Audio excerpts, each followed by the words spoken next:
भगवते वासुदेवाय। ओम नमो भगवते वासुदेवाय। हम लोग श्रीमद् भागवतम के प्रथम स्कंद के तीसरे अध्याय के 41वें श्लोक को देख रहे हैं। इसमें श्रीमद् भागवतम के संप्रदाय का वर्णन, किस प्रकार से श्रीमद् भागवत संप्रदाय का आरंभ हुआ, उसका वर्णन किया जाएगा। मेरे पीछे कोई भक्त माइक पे बोलिए। पीताम्बर प्रभु कैन चैन। तद इदं ग्राहयामास। तदिदं ग्राह्यमाश। No, there's a problem with the cable. No, there's a problem with the cable. The cable में problem है। सुतम आत्मवतां वरम। सुतम् आत्मावतं वरम् सर्ववेद इतिहासानां। सर्ववेदीतिहासानां सारं सारं समुद्रितम्। सारं सारं समुद्रितम्। ऑफ कर दीजिए। Problem with the change the mic cable. तो अर्थ है तद इदम। इदम मतलब इस भागवत को भगवान व्यासदेव ने पिछले श्लोक में हमने सुना था कि श्रीमद् भागवतम की रचा, उसके बारे में तद उस मतलब इस भागवतम को उसके बाद ग्राह्य मासा ग्रहण कराया। किसको? सुतम। सुतम मतलब अपने बेटे को। और वो बेटा कैसे था? आत्मवताम वरम। आत्मवताम का मतलब हुआ आत्म साक्षात्कारी पुरुषों में सर्वश्रेष्ठ था। सर्ववेद, और वो उसका भागवतम का वर्णन कर रहे हैं। सर्व वेद इतिहासा नाम, सारे वेद और इतिहासों में सारम सारम समुद्रतम, उसके सार का भी सार भाग है श्रीमद् भागवतम। ठीक है, बहुत इजी है आज के श्लोक, कोई कठिनाई नहीं होनी चाहिए। इसे समझ लेना चाहिए कि श्रीमद् भागवतम सर्वश्रेष्ठ शास्त्र है ना। ये चीज अनुवाद। स्वरूप सिद्धों में अत्यंत सम्मानीय श्री व्यासदेव ने समस्त वैदिक वांग्मय तथा ब्रह्मांड के इतिहासों का सार निकालकर उसे अपने पुत्र को प्रदान किया, और वह सार है भगवान श्री कृष्ण का यश। सारार्थ दर्शनी टीका। जैसे दही के मंथन से अद्भुत नवनीत प्राप्त होता है। नवनीत का मतलब है एकदम सॉफ्ट। नवनीत का मतलब सॉफ्ट मक्खन, वो अमूल बटर नहीं जो फ्रिज में रख दिया जाता है, जिसे काटने के लिए चक्कू लगाना पड़ता है। हाँ वैसा नहीं, और उसमें नमक भी होता है अमूल में। उससे लेकर नहीं, एकदम मक्खन, बिल्कुल सॉफ्ट मक्खन। मलाई नहीं, मक्खन। मलाई ठीक, मक्खन प्राप्त होता है। उसी प्रकार वेद आदि के सार का भी सार वस्तुवत ये भागवत स्नेह से अपने पुत्र सुखदेव गोस्वामी को ग्रहण कराया। ये दही का और मथन का और नवनीत का उदाहरण बड़ा अच्छा है। जैसे कोई पिता अपने बेटे को, प्रिय बेटे को मक्खन केवल देता नहीं है, उसके मुख में रख देता है। होता है ना, अपने हाथ से मुख में रख देते हैं बच्चे को। उसी प्रकार से श्रीमद् भागवतम जो इतिहासों का, वेद का सार है, मतलब मक्खन की तरह है, उसको व्यासदेव जी ने सुखदेव गोस्वामी के मुख में रख दिया। वो निश्रित हो रही है, मतलब ये परंपरा में सुखदेव गोस्वामी ने इसे प्राप्त किया है। ऐसा नहीं कि मनगढ़ंत कुछ वो बोल रहे हैं। इससे यह सूचित होता है कि श्रील व्यासदेव के वेद आदि का मंथन सफल हो गया। सफल क्यों हो गया? क्योंकि सुखदेव गोस्वामी इसको प्राप्त किए, उसको बड़े खुश हुए। मतलब कोई मक्खन निकाला गया है तो मक्खन का प्रयोजन है कि कोई इसको आस्वादन करे। तो वो सोच रहे थे कि कोई भक्त है, कोई भक्त हो, श्रेष्ठ भक्त हो तो ही वह आस्वादन कर सकता है। तो सुखदेव गोस्वामी को आस्वादन करा करके उनका जो है मंथन सफल हो गया। ये बोल आत्मवताम वरम अर्थात आत्म साक्षात्कारी व्यक्तियों में श्रेष्ठ होते हुए भी स्वाद के आधिक्य के कारण लोभ से श्रील सुखदेव गोस्वामी ने इसको ग्रहण किया, यह भाव है। ये बहुत सुंदर अर्थ है। मतलब क्या है? आत्म साक्षात्कारी पुरुष अर्थात वह हर चीज से निरपेक्ष हो जाता है। उसे जगत में किसी भी वस्तु की आवश्यकता नहीं होती, किसी भी चीज की अपेक्षा नहीं करता। अपेक्षा मतलब समझते हैं, ये चाहिए, हाँ ये चाहिए, ये हो जाता तो बड़ा अच्छा होता, ऐसी कोई इच्छा उसकी नहीं होती है। ब्रह्मभूता प्रसन्नात्मा न शुचति न कांक्षति। तो ऐसी अवस्था में सुखदेव गोस्वामी थे, लेकिन वह भी भागवत की उपेक्षा नहीं कर पाए। महाराज जी बहुत अच्छी तरह से कहते हैं कि सबकी उपेक्षा करने वाले, मतलब निरपेक्ष सुखदेव गोस्वामी भी श्रीमद् भागवतम की उपेक्षा नहीं कर सके। क्यों नहीं कर सके, क्या कारण था? तो बोले स्वाद के आधिक्य इतना सुस्वादु था कि उनको भी आकर्षित करी। उसको खुद बोलते हैं परिनिष्ठोपि निर्गुण्य, मैं निर्गुण ब्रह्म के ध्यान में पूरी तरह परिनिष्ठ था, अच्छा था, लगा, अच्छा नहीं मतलब निष्ठा से लगा हुआ था, फिर भी भगवान की लीला को सुना तो ग्रहित चेता, मेरे चित्त को उसने ग्रहित पकड़ लिया सकर। वस्तुतः जिसका हृदय पूरी तरह शुद्ध है उसी के हृदय को भागवत इस प्रकार से आकर्षित करती है। इसीलिए बोला था धन्य, पिछले श्लोक में सुन रहे थे ना कल, कि आप लोग धन्य हैं, भगवंत आप लोग सर्वज्ञ हैं, रोशनाकादि ऋषि को, क्योंकि आप भागवत सुनना चाहते हैं, भगवान की महिमा को सुनना चाहते हैं। ठीक है। गोस्वामी गिरधर लाल जी की टीका अब श्रीमद् भागवत के संप्रदाय परंपरा का वर्णन कर रहे हैं, अर्थात इस श्रीमद् भागवतम परंपरा में प्राप्त की गई है। इसको आप 1.1.2 में भी सीखेंगे, बहुत सुंदर है। इसमें कहते हैं, सॉरी 1.1.3 में शुकमुखाद द्रव अमृत संयुतम, तो कहते हैं ये पेड़ की शाखा से गिरा है, तो कोई कहेगा अरे पेड़ की शाखा से गिरा है और पका हुआ फल है और जमीन पे गिरा होगा तो फूट जाएगा। कहते हैं नहीं नहीं, शाखा प्रशाखा व्यासदेव जी के द्वारा भगवान नारायण ने ब्रह्मा जी को दिया, ब्रह्मा जी ने नारद जी को दिया, नारद जी ने व्यासदेव को दिया, व्यासदेव ने सुखदेव गोस्वामी को दिया। ऐसे कोई बहुत पका हुआ फल है, ऊपर आदमी चढ़ा हुआ है तो वहां से एक दूसरे को पकड़ाते हुए आएगा तो नीचे आपके हाथ में वो फल आएगा, इस प्रकार से। तो इससे ये सीखना चाहिए, इसका वो बहुत गंभीर अर्थ है। इसका अर्थ यह है कि श्रीमद् भागवतम को यदि हम परंपरा में स्वीकार नहीं करेंगे तो हम समझ नहीं पाएंगे। मतलब मनगढ़ंत व्याख्या करने से कुछ फायदा नहीं होगा। प्रभुपाद जी इस पॉइंट को बहुत गंभीरता से अपने तात्पर्य में रखेंगे, इसको आप कृपया याद रखिएगा, ठीक है ना। भागवतम जब भी स्वीकार करना है प्रॉपर संप्रदाय में, और संप्रदाय का अर्थ जानते हैं सम्यक प्रदाया, जो सम्यक रूप से अच्छे रूप से कृपा को प्रदान करती है। ये कोई वो जो सांप्रदायिक वाली भावना मत रखिएगा कि तुम तेरा ये संप्रदाय मेरा वो संप्रदाय, हम झगड़ा करें, नहीं। संप्रदाय मतलब जिसमें भगवान की कृपा को यथावत बड़े ठीक प्रकार तरीके से प्रदान किया जाता है, ये उद्देश्य संप्रदाय का। सबसे उत्कृष्ट वस्तु अपने बेटे को दी जाती है, यह लोक में प्रसिद्ध है। देखिए थोड़ा सा इन्हें चेंज कर दिया कि भाई अच्छी चीज तो अपने बेटे को खिलाते हैं ना। आपको याद है ना कि जब द्रोणाचार्य जी बाण इत्यादि की चलाने की शिक्षा कर दे रहे थे तो अपने लड़के को, क्या नाम था, अश्वत्थामा को स्पेशल कुछ दिया करते थे। तो उसके लिए उन्हें योजना भी बनाई थी कि पानी भरने के लिए भेजते थे तो बाकी लोगों को सुराई देते थे और अपने बेटे को घड़ा देते थे, तो पानी जल्दी भरता था, वो जल्दी आता था, वो सीख जाता था। पर आप जानते हो अर्जुन ने एक पानी वाला अस्त्र चलाया जिससे वो जल्दी भर गया और फिर वो जल्दी आकर उनसे स्पेशल शिक्षा प्राप्त करने लगे। तो ऐसा होता है। अपने बेटे को अध्यापन कराने के द्वारा श्रीला व्यासदेव की दृष्टि से भी श्रीमद् भागवतम सभी शास्त्रों में सर्वश्रेष्ठ है, ये बोध होता है। मैं थोड़ा, मेरा मन कहीं और चला गया, मैं कुछ और सोचने लग गया था। अपने बेटे को अध्यापन कराने के द्वारा श्रीला व्यासदेव की दृष्टि से भी श्रीमद् भागवतम सभी शास्त्रों में सर्वश्रेष्ठ है, यह बोध होता। मतलब क्या हुआ, क्योंकि बेटे के प्रति प्रेम है, बेटा भी योग्य है, और क्योंकि बेटे को सबसे अच्छा चीज खिलाई जाती है, इस दृष्टि से व्यासदेव जी ने देखा कि सारे शास्त्रों में सबसे अच्छा शास्त्र कौन सा लिखा हूं, भागवत, वह सुखदेव गोस्वामी को दिया। और कुछ शास्त्र नहीं पढ़े सुखदेव गोस्वामी, समझ रहे हैं।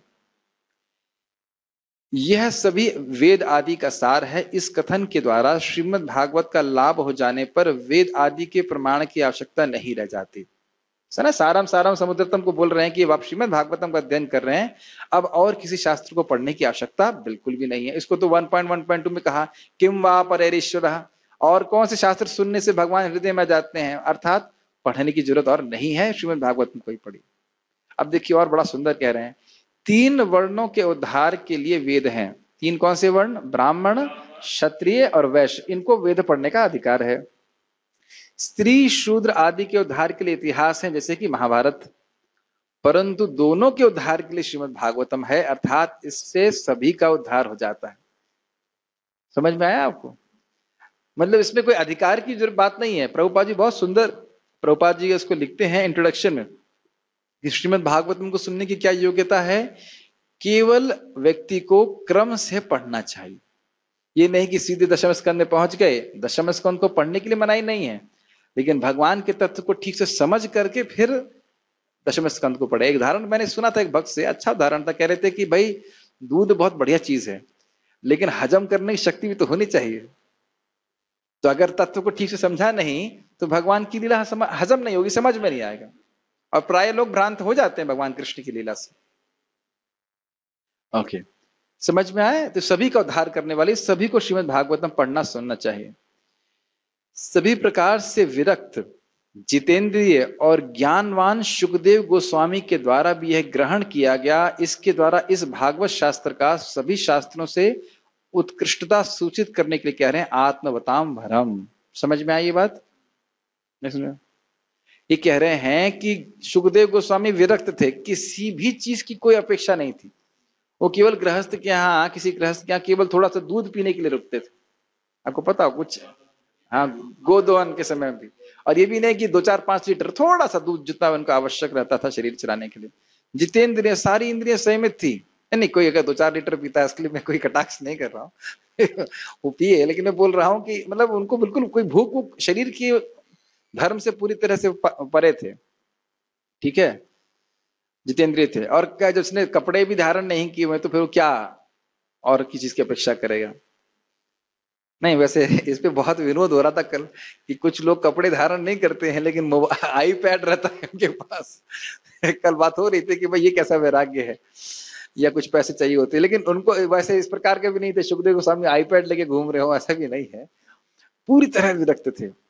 यहां तक कि आप पढ़ेंगे उनको ये ब्राह्मण दीक्षा हो मेरी, कुछ उसकी भी अपेक्षा नहीं थी, कुछ अपेक्षा नहीं थी। स्त्री पुरुष का भेद भी नहीं देख रहे थे, इतने महान थे। और ये सब भी आने वाला है, आने वाला है, बहुत सुंदर। ये आप लोग आने वाला है मतलब कल से तो क्लास नहीं होगा, कल से मंदिर में क्लास होगा, लेकिन हम बीच बीच में क्लास करते रहेंगे।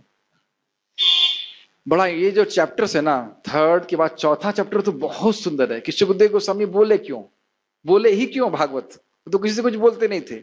और परीक्षित महाराज सुने ही क्यों? ये सब प्रश्न आएंगे तो देखते हैं, इसको समय मिलेगा तो उसका उत्तर देंगे कभी, बड़ा इंटरेस्टिंग है। तो खैर, तो आप समझ पा रहे हैं कि सुखदेव गोस्वामी जो निरपेक्ष थे, किसी भी चीज की अपेक्षा नहीं कर रहे थे, वह भी भागवत की अपेक्षा किए। भागवत को सुने और इससे समझ में आना चाहिए कि सभी शास्त्रों में उत्कृष्ट है। सारे शास्त्रों को, सारे अन्य शास्त्रों को सुनने की कोई इच्छा नहीं थी, लेकिन श्रीमद् भागवतम को नेग्लेक्ट, क्या कहेंगे, तिरस्कार उसका नहीं कर पाए, सुनना ही, सुनते ही गए, सुनते गए। और यहाँ पे भी सुना रहे हैं, क्या नाम से, परीक्षित महाराज को सुनाएंगे। ठीक है, अर्थात सभी ज्ञानियों के मध्य श्रेष्ठ यह अर्थ है। आत्मवताम वर का अर्थ बता रहे हो। तात्पर्य, अल्पज्ञ लोग संसार के इतिहास को केवल बुद्ध के समय से अर्थात 600 ईसा पूर्व से मानते हैं, और इस काल के पूर्व शास्त्रों में उल्लेखित सारे इतिहासों को वे मात्र काल्पनिक कथाएं मानते हैं। यह तथ्य नहीं है। पुराणों में तथा महाभारत आदि में वर्णित सारी कथाएं वास्तविक इतिहास हैं। ये बहुत गंभीर बात है। क्यों गंभीर बात है? अगर भागवत में लिखा है, अगर का मतलब कहने का लिखा ही हुआ है कि एक नाम से अनंत जन्मों के पाप नष्ट होते हैं, तो है, होते हैं, उसमें कुछ संदेह मत कीजिए। संदेह करेंगे तो अपराध है। श्रीमद् भागवत में जो कुछ भी लिखा है वो पूरा परफेक्ट 100% ट्रुथ है। हमको समझ में नहीं आ रहा, वो हमारी अयोग्यता है। और समझ में कैसे आएगा? नाम और भगवान में कोई अंतर ही नहीं है, नाम को कैसे समझ सकते हैं? ये प्रभुपाद कह रहे हैं। पुराण में ये नहीं लिखा है कि बस लोगों को ये अर्थवाद, हम लोग खूब चर्चा कर ले, अर्थवाद नहीं करना चाहिए। तो मैं खाली एग्जाम्पल दे रहा हूं एक तरह से, जो कुछ भी श्रीमद् भागवत में, या फिर कभी कभी लोगों को डाउट होता है, अरे सूर्य तो पास में है, भागवत कह रही सूर्य पास में है, चंद्रमा दूर में है, साइंटिस्ट कुछ और कहते हैं, साइंटिस्ट सब गड़बड़ कहते हैं। जो कुछ लिखा है श्रीमद् भागवत में सत्य लिखा है। ठीक है, ये रिवील्ड नॉलेज है। रिवील्ड नॉलेज मतलब परोक्ष ज्ञान है, उसको प्रकट किया गया है। ठीक है, ये तथ्य नहीं है। पुराणों में तथा महाभारत आदि में वर्णित सारी कथाएं वास्तविक इतिहास हैं, जो न केवल इस लोक से अपितु इस ब्रह्मांड के लाखों अन्य लोकों से संबंधित हैं। ये समझ में आ रहा है? ऐसा नहीं है कि केवल इस पृथ्वी की घटनाओं का वर्णन कर रहे हैं। अब वृत्तासुर की घटना कहाँ हुई? किसी स्वर्ग इत्यादि के स्थान में हुई। बलि महाराज की कथा कहाँ हुई? स्वर्ग में। और ये भी नहीं कि इसी ब्रह्मा जी के दिन की बात हो। नारद जी की कथा है, ये क्या है? पिछले ब्रह्मा जी के दिन की बात है। या फिर जब सृष्टि की बात आ रही है तो ब्रह्मा जी के पहले दिन की बात आ रही है। तो आप कभी विचार कीजिए, थोड़ा ठंडे दिमाग से सोचिए। ब्रह्मा जी के 50 साल बीत चुके हैं, है ना, और उसमें भी कोई मुख्य मुख्य घटनाएं हुई होंगी, जो सबसे मुख्य सुनी जाने डिस्कस की जाने वाली घटनाएं होंगी, उसको श्रील व्यासदेव जी इसमें रख रहे हैं। सार का मतलब तो यही समझ रहे हैं ना, अद्भुत है। ऐसे लोगों को, जैसे कि हम यहां तक कि वेद स्तुति पढ़ेंगे दशम स्कंद में, तो वो कहां हो रहा है, वो हो रहा है ब्रह्मलोक में। ब्रह्मलोक में जो एक डिस्कशन हुआ वह भी हमको प्राप्त है। सोचिए कितनी बड़ी कृपा है। हमको तो ये भी पता नहीं कि ब्रह्मलोक है कहां पे स्वर्गलोक है कहां पे, लेकिन वह भी हमको प्राप्त हो रहा है। ठीक है, और भगवान की कितनी अतिशय कृपा है, लैपटॉप में, टेलीफोन में ऐसे भी उपलब्ध है कि हम पढ़ सकें। बस एक दुर्भाग्य यह है कि पढ़ते नहीं है उसको। लेकिन शायद यह नहीं यह जानते नहीं है कि विभिन्न ग्रह सभी प्रकार से एक समान नहीं है। अतएव अन्य ग्रहों के कुछ ऐतिहासिक तथ्य इस ग्रह के तथ्यों से मेल नहीं खाते। ये समझ में आ रहा है? जैसे कि दूध का सागर है, तो कहेंगे दूध का सागर कैसे हो सकता है? अरे कैसे हो सकता है भाई, जो नमक का सागर बना सकता है, नमक के पानी का सागर बना सकता है, वह दूध का सागर नहीं बना सकता। तो कहेगा अरे पर दूध तो फ्रिज में रखना पड़ता होगा, दूध फटेगा। नहीं, वो ऐसा दूध नहीं है। ठीक है ना?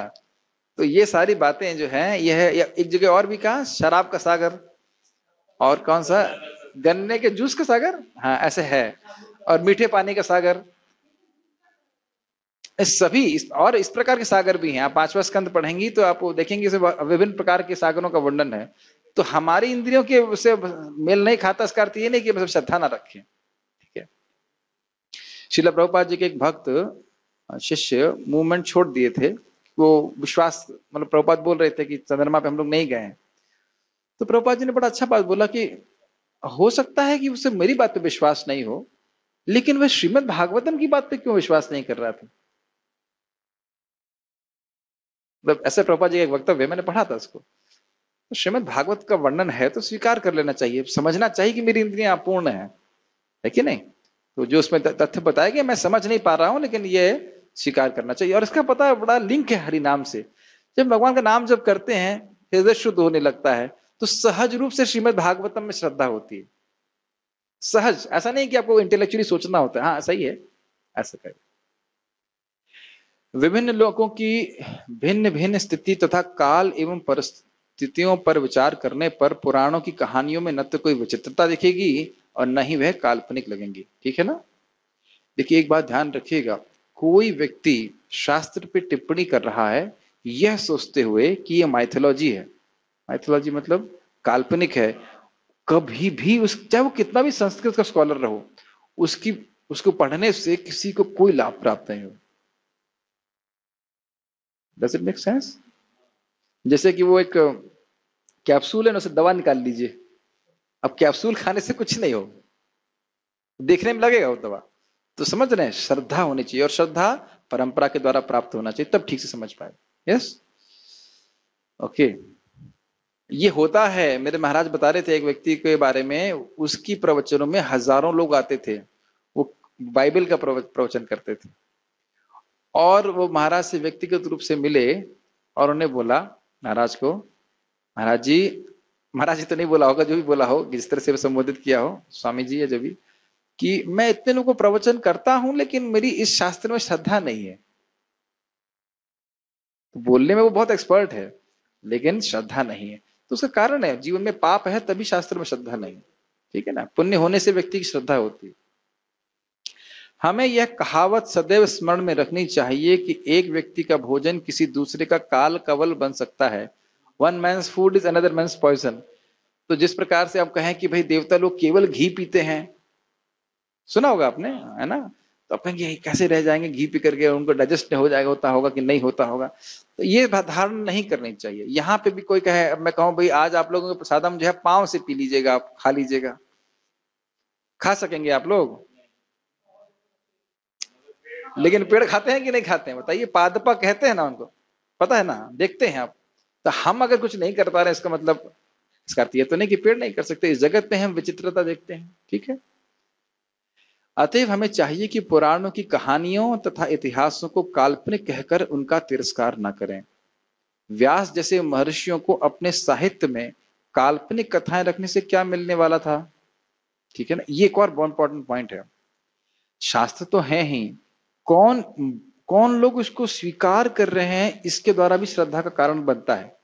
कोई महान व्यक्ति अगर उसको शास्त्र को पढ़ रहा है, उसको बोल रहा है, उस पर टीका कर रहा है, इसका मतलब बहुत महत्वपूर्ण है। श्रीमद् भागवतम में जितनी टीकाएं की गई हैं, कुछ तो फालतू भी हैं, लेकिन प्रामाणिक आचार्यों ने भी जिस तरह से विशुद्ध रूप से भागवत पे टीका करी है, ऐसी अन्य किसी पुराण पे नहीं की है। तो कुछ कारण रहा होगा ना। आप देखिए दशम स्कंद की टीकाएं बढ़ जाती हैं, बहुत सारी टीका हैं, तो वो भी दिखा देता है कि ये कुछ ये स्कंद कुछ विशेष है, तभी तो इस प्रकार से टीका करी गई है कि नहीं? नहीं तो ऐसे ही उनको अच्छा सोच लेना चाहिए कि टाइपिंग नहीं कर रहे थे, वो कोई टाइपिस्ट भी नहीं था, हाथ से लिख रहे हैं, वो क्या कहते हैं पत्तों के ऊपर लिख रहे हैं, तो यानी कि वो समझ रहे हैं ना। तो महान व्यक्ति इस प्रकार से ग्रहण कर रहे हैं, तो उससे भी समझ देना चाहिए कि शास्त्र बड़ा उपादेय है, उत्कृष्ट है, जैसे कि हम यहाँ सुखदेव गोस्वामी के संबंध में सीख रहे हैं। वैसे ही हम लोग परीक्षित महाराज के संबंध में देख सकते हैं, पूरे विश्व का राजा, पूरे विश्व का राज उनके पास था, और ध्यान दीजिएगा उनके पास यह शक्ति भी थी कि वह उस शाप को जो उन्हें प्राप्त हुआ था उसको वह नेगेट कर देते, खत्म कर देते, लेकिन फिर भी वो नहीं किए, और श्रीमद् भागवतम को श्रवण कर रहे हैं। और वो भी उस समय जब वो मरने वाले थे, उस समय जब पूरे जगत को छोड़ दिए थे, लेकिन श्रीमद् भागवतम को नहीं छोड़ पाए थे। इस समय रहस्य उद्घाटन नहीं करना चाहता हूँ, चौथे अध्याय में बहुत सुंदर तरह से टीकाओं में आप सीखेंगे इसको। तो ये बड़ा उपाध्य है श्रीमद् भागवत में। अभी एक और सबसे बड़ी बात, प्रभुपाद जी अपनी नींद छोड़ करके, है कि नहीं, नींद कितनी प्रिय होती है सबको, रोज 1 से 4 3 घंटा, अभी उस टाइम तो हम प्राय जप करेंगे ना, जप करने का बढ़िया समय है, लेकिन प्रभुपाद जी उस समय श्रीमद् भागवतम का अनुवाद किए, इतना व्यस्तता होते हुए भी, तो कुछ कारण रहा होगा ना, तभी तो भोजन प्रभु कह रहे थे कि प्रभुपाद जी ऐसे ही इंग्लिश में बोले थे, he did not feel himself fit to go to America before he translated Srimad Bhagavatam. तो प्रभुपाद जी कितना आग्रह के संग श्रीमद् भागवतम के ऊपर टीका लिखे हैं, है कि नहीं?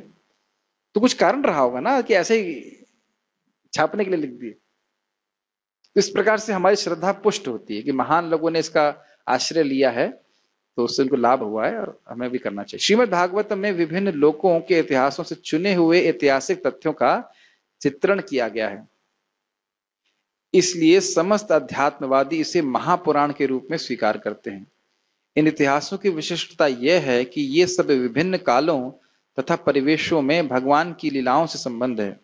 जैसे कल हम लोग वृत्तासुर के बारे में सोच रहे थे, विचार कर रहे थे, तो बड़ी अच्छी घटना हुई। एक भक्त ने प्रश्न किया कि हम कैसे इस स्थिति को प्राप्त कर सकते हैं।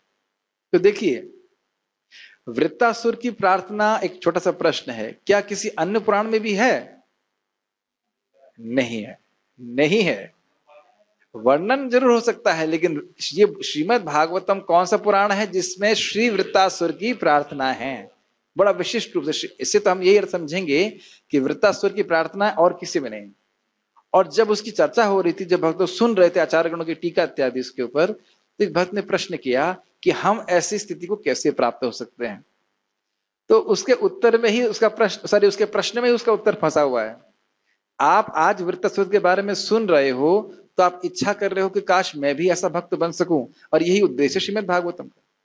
भक्तों का चरित्र सुनकर के, भगवान का चरित्र सुनकर के हमारे अंदर इच्छा आती है कि हम भी इस प्रकार के डिवोटी बने। और जब सुनेंगे ही नहीं वृत्तासुर के लिए, तो कहेंगे हरे कृष्ण क्यों कर रहे हैं? हमारा मन शांत करने के लिए, हमारा मन में कुछ परेशानी होती है, हरे कृष्ण करते हैं तो हमारा मन शांत हो जाता है। और ये भी किस तरह है हरि नाम करने का, पाप काट ले जाते हैं, मैं बहुत पापी हूं तो मैं हरि नाम कर रहा हूं, से ये हो सकता है। लेकिन बहुत उच्च कोटि के भक्तों की प्रार्थना सुन करके, उसको सराहना करके हमारे हृदय में भी तो इच्छा आती है। आप समझ रहे हैं मेरी बात? और कब हुआ इसको, तो आप ये कब हुआ इस पर विचार मत कीजिए, क्या हुआ ये महत्वपूर्ण है। कई बार लोग इसी उलझन में पड़ जाते हैं, ये घटना कब हुई, वृत्तासुर जी ने कब झगड़ा हुआ उनका इंद्र से, ये महत्वपूर्ण नहीं है। क्या हुआ ये बहुत महत्वपूर्ण है, कब हुआ खास महत्वपूर्ण नहीं। इन इतिहासों की हाँ, और इन सभी का संबंध भगवान की लीलाओं से है, ठीक है ना। जैसे इवन वृत्तासुर प्रार्थना कर रहे हैं, युद्ध कर रहे हैं, जो कुछ भी है उसका संबंध भगवान की लीला से है।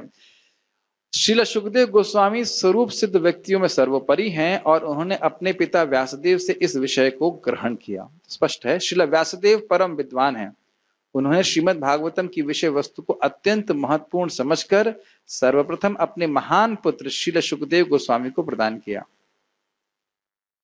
इसकी तुलना, ये तो हम टीका में देख लेते उसको, इसकी तुलना दूध की मलाई से की गई। मलाई ठीक है, मलाई है, लेकिन एक्चुअली मक्खन की बात हो रही है। मक्खन की बात हो रही है।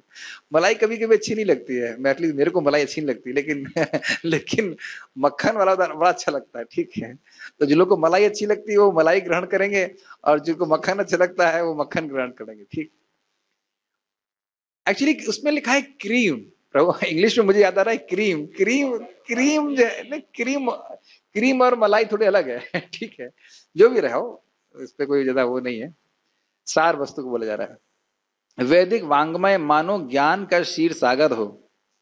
क्षीर सागर मतलब दूध का सागर। ठीक है, और प्रभात सुंदर तरह से समझा रहे हैं, जिस प्रकार नवनीत दुग्ध का सर्वाधिक स्वादिष्ट तत्व होता है, नवनीत मतलब मक्खन, हाँ, उसी तरह यह श्रीमद् भागवतम भी है, क्योंकि इसमें भगवान तथा उनके भक्तों के कार्यकलापों के अत्यंत सुस्वादु उपदेशात्मक तथा प्रामाणिक विवरण मिलते हैं। ये भी इंपॉर्टेंट है, भक्तमाल होना चाहिए, भक्तों के चरित्र सुनना चाहिए, लेकिन वो चरित्र प्रामाणिक होना चाहिए, कुछ का कुछ नहीं सुनना चाहिए। तो हमारे पास प्रामाणिक ग्रंथ है, अगर हमें भक्तों के बारे में सुनना है, श्रीमद् भागवतम को सुनना चाहिए। इसमें बहुत सुंदर बात है, अगर आप विचार करें, ये वैदिक वांग्मय को क्षीर सागर से क्यों उपमा दी जा रही है? क्योंकि विस्तार ही नहीं है। हाँ, वेद बहुत विस्तार है, वेद उपनिषद और क्या क्या, और उसका अर्थ समझना भी बड़ा कठिन है। हाँ, ये भी इंपॉर्टेंट बात है, सागर की तरह गंभीर अर्थ है वेद का, समझ नहीं पाते, तो उसको उसको अच्छा, एक और इंटरेस्टिंग बात है, बहुत इंटरेस्टिंग है, कि जब क्षीर सागर को मथा गया तो मक्खन ऊपर आ, मतलब मक्खन मतलब ऊपर आ जाता है, और बाकी वस्तु नीचे रह जाती है, मक्खन ऊपर आ जाता है। तो इसी प्रकार से ऊपर आ जाता है, मतलब उसको हम लोग ग्रहण कर लेते हैं, बाकी वस्तु को हम छोड़ देते हैं। तो इसी प्रकार से श्रीमद् भागवतम वेद रूपी क्षीर सागर में को मथा गया, तो ये मक्खन ऊपर आ गया, प्रकट है, इसको ग्रहण बड़ी आसानी से कर सकते हैं। ठीक है ना, कहाँ गए हम लोग? हाँ, प्रमाणिक विवरण मिलता है, प्रमाणिक विवरण मिलता है, बहुत सुंदर है। अभी आप लोग देखिएगा कैसे भगवान कृष्ण, जब अभी का मतलब काफी समय लगेगा, लेकिन जब द्वारका जाते हैं तो द्वारका के वासी किस प्रकार से भगवान को देख के प्रसन्न होते हैं, किससे उनका आग्रह है, कैसे भगवान जब वहां पे शंख बजाते हैं तो ऐसा लगता है कि वो जो शंख की उपमा दी जा रही है हंस से, हंस से, और भगवान के जो होठ हैं उसकी लालिमा जो है शंख, उसमें शंख पे जा रही है। तो काव्यात्मक रूप से भी इतना सुंदर है कि कोई इसका मतलब कोई कोई इसका बराबरी नहीं है इस प्रकार से। ठीक है, किंतु यदि नास्तिकों तथा व्यवसायी वाचकों से भागवत सुनी जाए तो जन सामान्य के लिए भागवत का जो जन सामान्य के लिए भागवत का व्यापार करते हैं तो उससे कोई लाभ नहीं होता है। तो ये बात क्यों बोली जा रही है? परंपरा में ग्रहण करना चाहिए। किसी को भागवतम का प्रवचन करके अगर भरण पोषण के उद्देश्य से कर रहा है तो उससे कोई लाभ प्राप्त नहीं होगा। क्या प्रमाण है? कारिता कर्ण लोभेना कथा सारम तत्वगतः। ये पद्म पुराण से भागवत महात्म्य में नारद जी ही बोलते हैं कि जो व्यक्ति कर्ण के लोभ से, कर्ण मतलब अन्न इत्यादि के लोभ से या धन इत्यादि के लोभ से कथा करता है तो उससे कथा की सार वस्तु चली जाती है, मक्खन से घी निकल जाता है, ऐसे कैसे है? वो प्रपात वही बोलेंगे। ठीक है, शील सुखदेव कुछ कहना चाह रहे थे, इसमें कुछ किराहट हो रही है, पता नहीं, आप बोलिए, मैं रिपीट कर दूंगा। हाँ, कोई मर जाता है किसी के घर में, नहीं, किसी के घर में कोई मर जाता है, वो कथा कराना चाहता है, ये गलत तो नहीं है, क्योंकि हम लोग ने सुना था धुंधुकारी मर गया था और वो प्रेत योनि में था, तो उसके उद्धार के लिए गोकर्ण जी ने कथा करी, वह कोई दिक्कत नहीं। लेकिन देखिए, कथा करने वाले का उद्देश्य यह नहीं होना चाहिए कि मुझे से पैसा मिलेगा। वो दान अगर कोई दे रहा है वो एक अलग बात है, लेकिन देखिए, ब्राह्मण दान स्वीकार कर सकता है लेकिन फीस स्वीकार नहीं कर सकता है। फीस और दान में अंतर समझते हैं? इतना तो देना ही पड़ेगा तब हम बोलेंगे।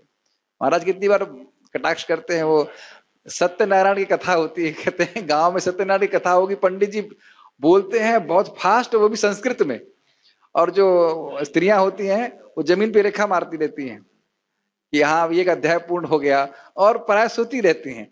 तो न तो सुनने वालों की कोई इच्छा है सुनने की, और न बोलने वाला कोई इच्छा। हाँ, शंख जब कब बजेगा, मैंने सुना तो नहीं है लेकिन ऐसा होता होगा। सत्यनारायण की कथा सुने? अच्छा।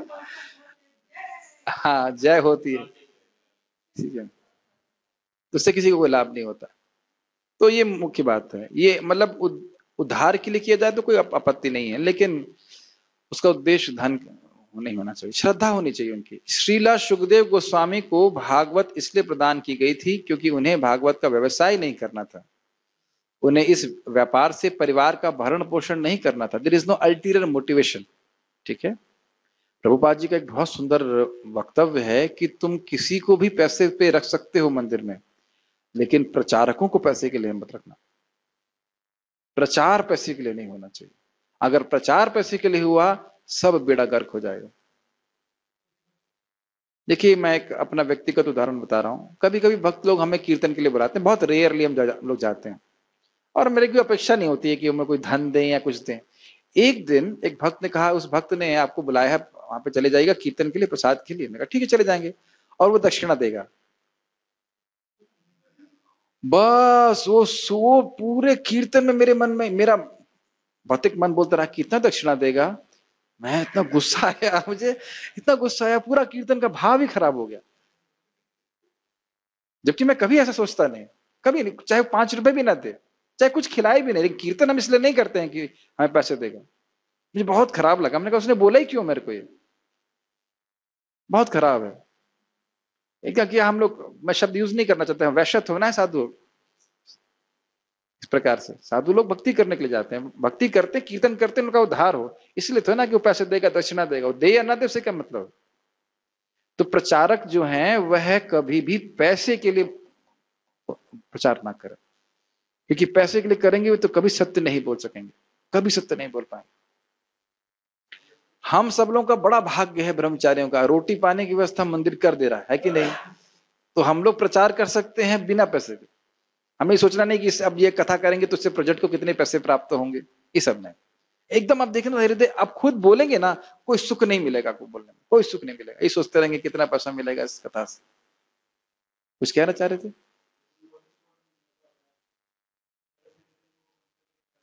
हाँ, कहीं कहीं नोटिस बोर्ड में लगा रहता है, संकीर्तन के लिए, कथा के लिए संपर्क करें। कथा के लिए संपर्क कर रहे हैं मतलब वो धन प्राप्ति करना चाहते हैं ना, सब नहीं होना चाहिए।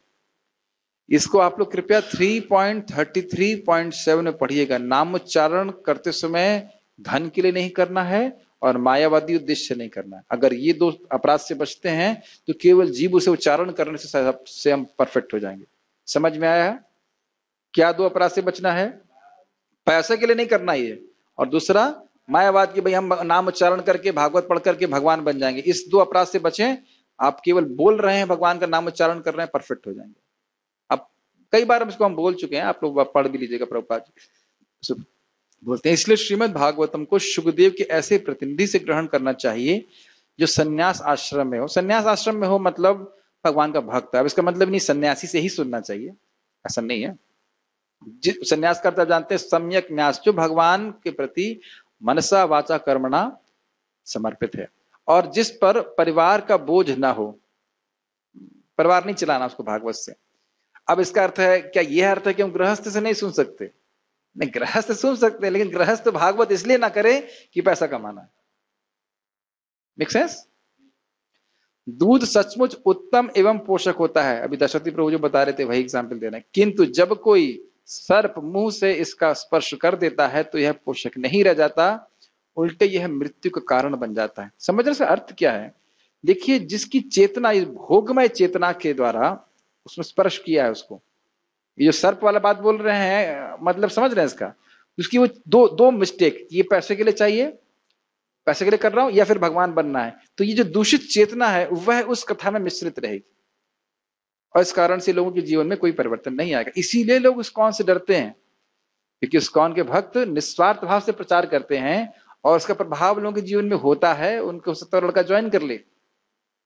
मेरे पिताजी, मैं घर गया था तो मेरा स्टूडेंट वहां पे आया था, तो मेरे पिताजी उसको समझाने लगे, अरे ये तो पागल हो ही गया है, तुमको भी पागल कर देगा ऐसे करके। तो ये वह एक्चुअली निंदा नहीं कर रहे थे, वो गुणगान कर रहे थे कि भक्ति का प्रोसेस वाकई कार्य करता है। मतलब वह तो निंदा करना चाह रहे थे, लेकिन उनके मुख से एक्चुअली गुणगान हो रहा है। आप ये देखो कि लोग कृष्ण भक्ति करें ना घर में तो भी कोई ऑब्जेक्शन नहीं होगा, लड्डू गोपाल रखते हैं घर में, लोग पूजा करते हैं, लेकिन अगर इस्कॉन डिवोटी के संग मिलने लग गए तो बहुत कठिन होगी।